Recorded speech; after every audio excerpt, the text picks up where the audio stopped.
Welcome everybody, welcome back to my YouTube channel Chronicles of a Midwife. Today I am going to talk about my journey to my diagnosis, how I found out what symptoms were I feeling at the time, and the process in Jamaica and the steps that I had to go through, the many procedures I had to go through before I came to that diagnosis. So I had a car accident in January 2018, the day that my vacation ended, and I was actually on my way back to Westmoreland. At the time I was working at Savannah Lamar Public General Hospital, and I was in an accident in a bus and a truck right off the back of the bus with me. So I was there, thank God I wasn't seriously injured, but I had a lot of neck and back pains at the time, and I had a serious headache because of severe whiplash. So at that time I could not use my hands properly, and I attributed it to I had what they call it phlebitis, when I got some IV fluids, and it had infiltrated, meaning that the vein burst and then the fluid started going into the spaces around my vessel, my vein, and so I had that. So I attributed the weakness in my hand as a part of that. So I had that for 3 weeks. I could not use my hands properly. I was unsteady for a little bit. I was in pain. I thought the accident. So skip to February, and I woke up with irritation in my eyes, a lot of irritation, and I thought that, oh, pink eye was going around. Listen, for nurses, every little thing you think that it's a part of the circumstances currently happening. You don't want to think something else. So I thought it was pink eye, and I irrigated and tried to put some cream on it to prevent it from getting bad. So it was not pink eye, and in the night I went to work for night shift, and I was drooling a whole lot. I was drinking my juice, and everything was falling out, and I was saying, I'm a baby again, no, using the straw and it's drooling out. And I thought that it was just me being a baby. Never thought that it was anything severe. And in the morning, changing shifts now, one of my wonderful nurses, hey, Nurse Rochester, she is such a wonderful nurse. America, you got a great nurse, trust me. Jamaica, lots of great nurse. Jamaica, why make this nurse go? But she greeted me, and we do our little Jamaican thing, she rough, she rough, and so I burst out laughing, and she was looking at me like, new gent, like she said, Jesus Christ, you have a stroke. And I was like, what are you talking about? Stop foolishness. And then I laughed with her, and she said, no, you look weird, your face twists up. And I was like, twist up? No, But then in my mind, I'm saying, Jesus, mommy had a stroke before, and she had the same symptoms and she lost her voice. But I was talking, I was just drooling, I wasn't thinking that. So I went to A&E, and the doctor had assessed me because I was having a fever. Thinking about it, I was having a fever, and I just took some tablets, went to sleep, and the fever kind of went away. I didn't really think about it, and nurses have their little ways of trying to knock out any flu or colds coming. We have our ways. And I felt fine. So when I went to the doctors, they did their assessment, and they saw that I had one side of my face was basically paralyzed. I couldn't close my eyes. That's why I was having the irritation. My eyes weren't closed fully. So it was open, didn't realize, and it was drying out. So it was severely irritated. So they diagnosed me as having Bell's palsy. I was still having some It is with my hand because it just got swollen at the time, and so they wrote it off as infection. The thrombophlebitis got me some antibiotics, and life moved on. They said that it would go away as time progressed. It would go away, and it really and truly, in fact, it go away after fully after about maybe 3 months. February, March, April, May, 3 to 4 months it fully went away. That, I didn't really see it. And I will insert a little clip of how I looked, because for everything I did something to just to notate what is going on and see what is happening.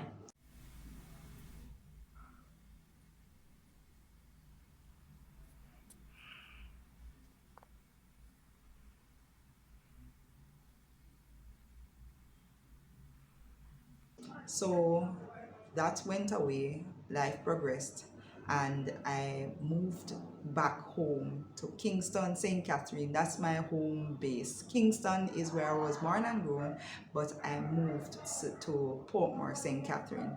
So I went back home, and life was progressing. I was okay. I was glad that I finally back with my family, and I was trying to get healthy. I was exercising. I was, doing my thing. 2019 occurred. I was doing my thing, doing, Let's Get Fit Again group, and it was slow progress, but it was going. And 2019 was awesome. I was feeling good, even though I was still, I was getting,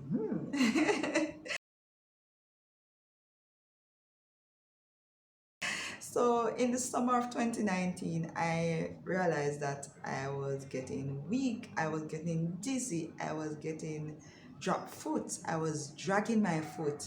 Every time I sat and got up, I was so dizzy. I felt like a drunken person. Persons were trying to catch me because they think I was falling. I was falling, but I always tried to reorientate myself. The vertigo was real. It was terrible in that summer. So because I was doing the exercises, I thought that, all right, it's summer, it's hot, I'm doing exercises. I kind of was cutting my calories at the time. And I have hypoglycemia. So I thought that it was as a result of that I needed to eat more. And you're exercising, you think that, oh, I'm unfit, I'm unhealthy, I'm being lazy. And the trainer was so harsh, he was so kind of rigorous. So I thought that I was just, body was adjusting to the exercises, and I was tired or something. So I tried to push on, but at one point I had to tell myself that, listen, I need to stop. Something is wrong. This is not normal. This is not normal. And even at the gym, I was going to the gym and the exercise classes. So it was double time, using the weights at the gym and then doing the classes at my health center in Kingston. And I decided to stop, unfortunately, and I went to one of my private practitioners, and he ordered a CT scan and some blood tests because I do have anemia.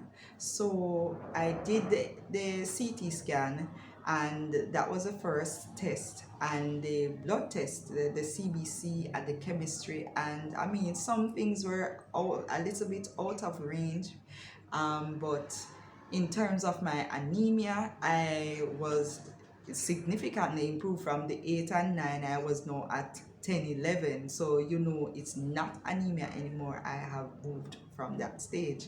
And I was a little confused because, hey, the blood tests are normal.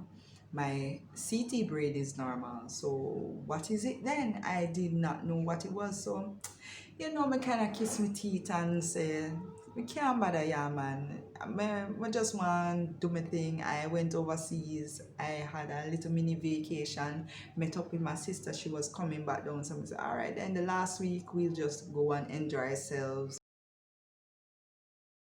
at Universal Studios. But Hurricane Dorian came, and we had to leave. a little bit earlier prior to our departure because we didn't know what was going to happen in terms of the flights being grounded. And all throughout that vacation I was still dizzy.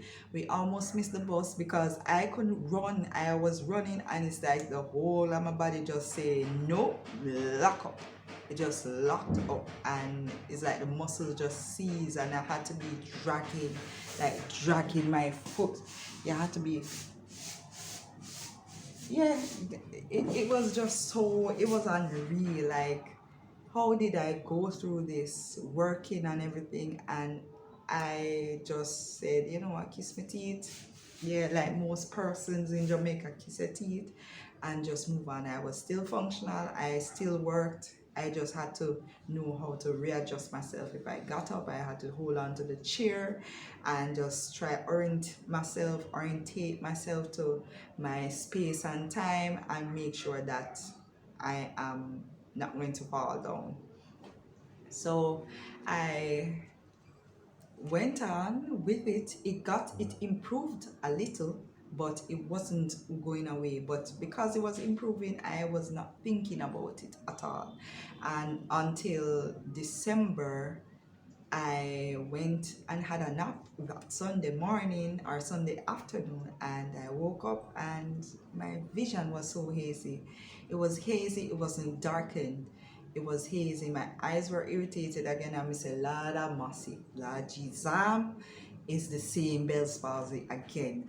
And thinking that, I said, all right, then just I drove with my vision so hazy. I drove and didn't realize that it was so bad because I could see, but it was hazy. And I had to stop. The next day, I was driving my sister to her second job in Spanish Town at Distinction, and I was driving, and it's like my vision started getting black, and I said, "No, Tina, something wrong," and had to stop.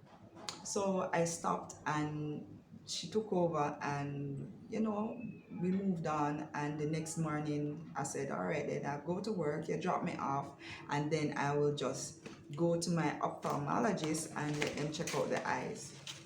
So checked out the eyes. They saw some blurring of my optic nerves and they said, all right, then based on your symptoms, they send you to the eye clinic at KPH and let's have the specialist check you out there. I worked, but not I, she works there as well, so she will have the team check out my eyes. So they checked it out. It had some blurring, but it wasn't as bad as it was in terms of my symptoms. By that time now, this would have been Sunday, Monday, Tuesday, Wednesday, Thursday. I went there and my vision was like almost blackened. I could not see one half of, it's like the whole of this face I can't see, the whole of that face I can't see. I could not see anything on the right side of, it's like, oh my goodness, the right side was totally black. So can you imagine me driving and I can't see the person coming that way? I had to literally go like this because I tried. Hey, independent woman, stupid woman as well, tried to drive. Thank goodness there wasn't any accidents at all. I could not see the car coming, and from that fright I said, no, Tina, this driving is not for me. So I did not drive the whole of December. I stopped driving. So I stopped driving and went to my clinic appointments. It was obvious. I could see the side that I could see. There wasn't any problems in seeing the words or seeing the faces or the letters. I just could not see for this side. It was totally black. And plus the reds, I could not see. The reds were darker here and brighter there. So they said that this seems like optic neuritis and you need to do an MRI so that we can start treatment right away. So I did the MRI, and 2 days after I did the MRI, I brought it to the doctor. And as doctors, we have to be careful of how we give news to patients. because as me as a nurse, I say me do my research already. Me look up and me say MS, and I say me kiss my teeth and say no sir, I can't MS, because nobody in my family have MS. More than likely something related to the eyes, because glaucoma and cataracts and pterygium running in my family. So I thought it was eye related only. I didn't know it was brain related. So the doctor read the result right in front of me in the waiting area, and said, oh my gosh, they said that you might have MS. And knowing what I know about MS, I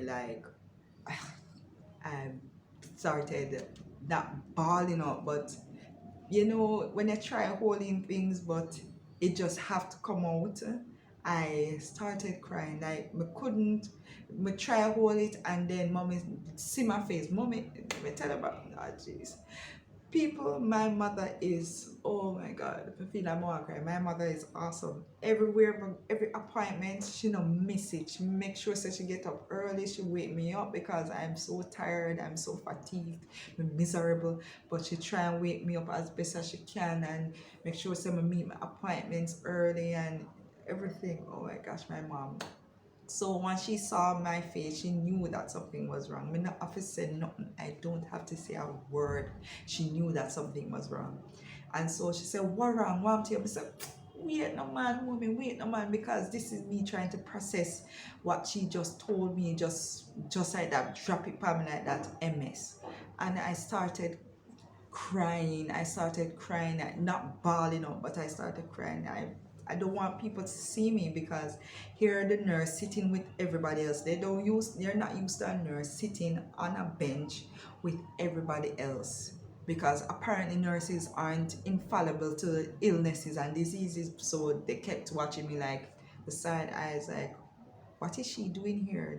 They thought that I was with my mother, because my mother was at the clinic. They didn't know that my mother was with me at the clinic. So I was there crying, and she said, I'll worry you, warm to you. And I told her, and she was like, Jesus Christ, like she said, oh my God. I try to explain to her myself, she said, no man, don't worry yourself. And they wrote me a referral to see the neurologist. But people, this is getting long. There's so much more to the story. I don't want to bore you too much, but this is part one. There's a part two coming out on, post seeing a neurologist who ended up not being a neurologist, but she does have quite a lot of knowledge in neurology. But thank you so much for watching. I will see you later. Respect.